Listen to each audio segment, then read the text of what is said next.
Ciao a tutti i miei carissimi amici, io sono Rosario Stella Matanza e oggi sono qui perché voglio parlare di Elka Whitrock. Come vi ho già detto già nel video sul principe raniero Aliata, dietro l'immagine di questa donna si cela un mistero. Volete sapere di più? Tutto questo e tanto altro dopo la sigla. Sono Rosalia Rossella Matanza e sono un'autrice siciliana. Ho già scritto diversi libri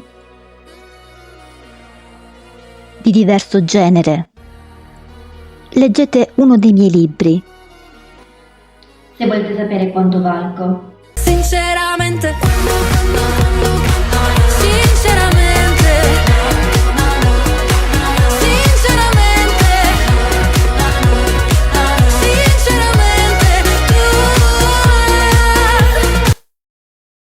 Allora, come vi ho già detto, dietro l'immagine di Elga Whitrock si cela un mistero, poiché non abbiamo molte informazioni. Tuttavia, inizio subito con il dirvi che la fama di questa donna si deve proprio al principe raniero Aliata, poiché ella fu l'unica donna che riuscì a conquistare il cuore appunto del principe raniero.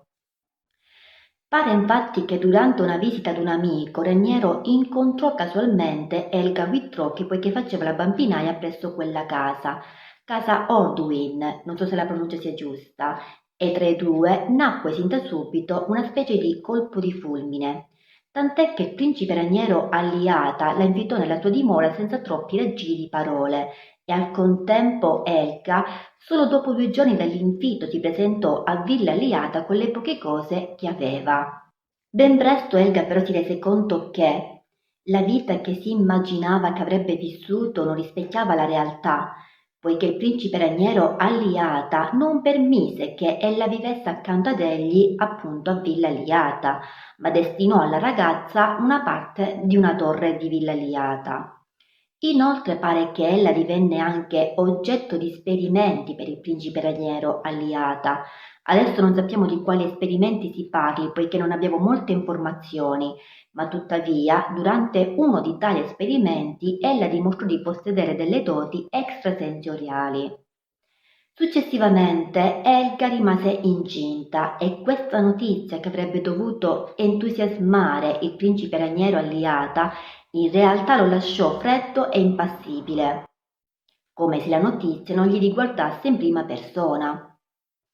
Così Elga, dopo 5 mesi di gravidanza, privata oltretutto da ogni forma di assistenza e cura medica, decise di abbandonare Villa Aliata per fare ritorno nella sua casa di origine, quindi per affrontare tale gravidanza e soprattutto il parto accanto ai familiari. Ma purtroppo avvenne una disgrazia, in quanto ella inciampò sui gradini della vettura e a causa dell'urto contro i binari perse il bambino. A quel punto per Elga tutto tornò come prima. Segregata nella torre prigioniera del principe raniero Alliata, costretta a vivere una vita che la privava di ogni forma di gioia ma soprattutto di decoro, e quindi divenne sempre di più la concubina del principe raniero Alliata.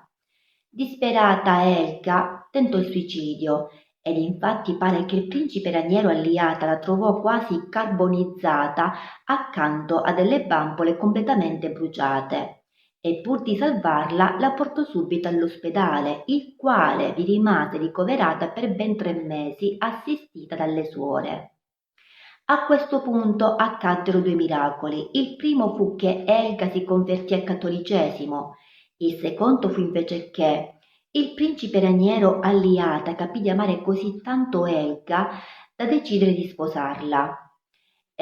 Dopo le nozze, ovviamente, permise che Elga vivesse accanto ad egli a Villa Aliata e quindi non più sulla torre.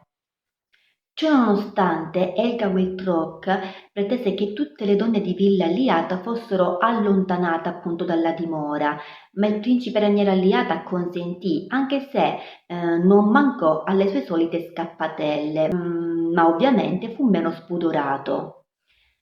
Purtroppo però la gioia di essere diventata moglie e allo stesso tempo principessa per Elga durò troppo poco, poiché la morte la colse prematuramente Ed è qui che si cela il mistero di Elga Wiltrock, poiché non sappiamo né per cosa sia morta e nemmeno a quale età sia morta. Quindi per oggi devo concludere così questo video e vi invito anche qui, come ho già fatto nel mio blog, a scrivere se sapete delle informazioni sulla morte di Elga Whitlock qui sotto nei commenti. Grazie a tutti per l'attenzione e noi ci sentiremo la prossima volta con un nuovo argomento.